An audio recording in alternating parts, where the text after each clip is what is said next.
10 मार्च 2022 वो तारीख जो बीजेपी के लिए किसी पर्व से कम नहीं है, क्योंकि 5 राज्यों में हुए विधानसभा चुनाव में बीजेपी ने 4 राज्यों की फतेह हासिल की। ऐसे में इस खास मौके पर प्रधानमंत्री नरेंद्र मोदी ने कुछ ऐसा कह दिया जिससे चुनावी रणनीतिकार प्रशांत किशोर को मिर्ची लगी, वो भी ऐसी कि खुलेआम पीएम मोदी को 2024 में देख लेने की बात कह दी। तो चलिए बात को ज्यादा उलझाते नहीं हैं और पूरे मसले से आपको रूबरू करवाते हैं। तो बात ये है कि सियासी तौर पर देश के सबसे बड़े और महत्वपूर्ण राज्य उत्तर प्रदेश में बीजेपी ने एक बार फिर बड़ी जीत हासिल की है। ऐसे में उत्तर प्रदेश विधानसभा चुनाव को साल 2024 के लोकसभा चुनाव का सेमीफाइनल बताया जा रहा था। कहा जा रहा था कि जो भी इस चुनाव को जीतेगा उसके लिए 2024 की राह अपने आप आसान हो जाएगी। ऐसे में जब बीजेपी ने जीत हासिल की तो पीएम ने भी कह दिया, जब 2019 में हम दोबारा जीत कर आए थे तो कुछ पॉलिटिकल ज्ञानियों ने कहा था कि इस जीत में कुछ खास नहीं है, क्योंकि ये जीत तो साल 2017 में ही तय हो गई थी।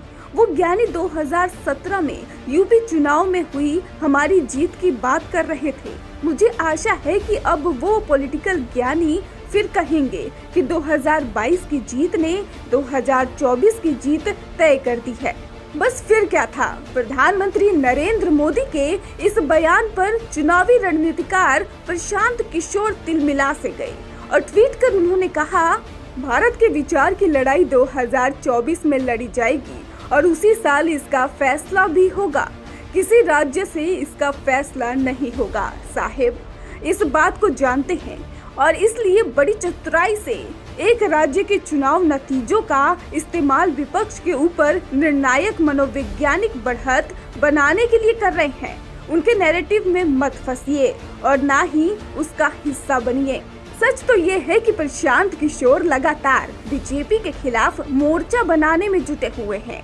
इसी कड़ी में पिछले साल उन्होंने तृणमूल कांग्रेस के लिए चुनावी रणनीति तैयार की थी, जिसके बाद पश्चिम बंगाल में तृणमूल कांग्रेस की भारी बहुमत से जीत हुई थी। किशोर ने इसके बाद कांग्रेस आला कमान से भी संपर्क साधा था। हालांकि बात आगे नहीं बढ़ पाई थी, लेकिन ऐसा माना जा रहा है कि 2024 में जब लोकसभा के चुनाव होंगे, विपक्षी गठबंधन के प्रमुख रणनीतिकार की भी भूमिका में प्रशांत किशोर ही नजर आएंगे। ब्यूरो रिपोर्ट, जनहित टाइम्स।